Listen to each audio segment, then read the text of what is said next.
Siya makatabang siya sa digestion. Kung example na tay problema sa pagbawas, pwede na to siya i-take ang kuan. Pag mag-search bita ka online unsay mga best food for babies, makita mo number one. That's why the ISO na siya probiotics nga maay siya sa tiyan and good for digestion. So if ever sa mga naminaw karon, kung naglisod mo og pasintabi sa mga naniudto no, pero kung naglisod mo og poop, naglisod mo og dispose sa inyong hugaw,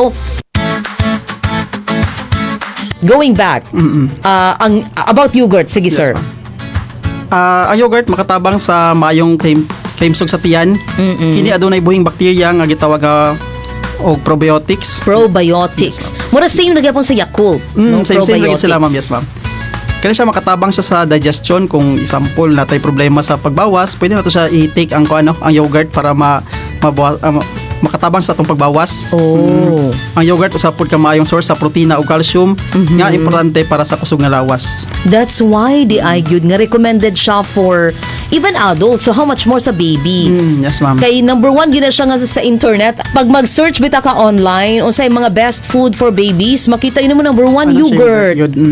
Oo, so that's why na ginay permanente supply akong baby na sa amo ang ref nga supply gina niya every day. Dapat once a day nagyay yogurt.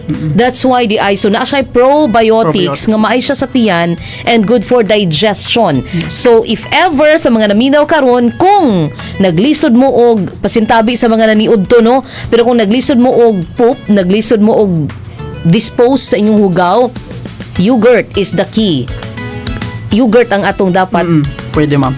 imnon or kaunon ba tawag ani? Kaon no kay Nasa'y duha klase nga yogurt, ma'am, good ma'am. Pwede siya i-scoop katong kaon or pwede po siya inumon katong drinkable.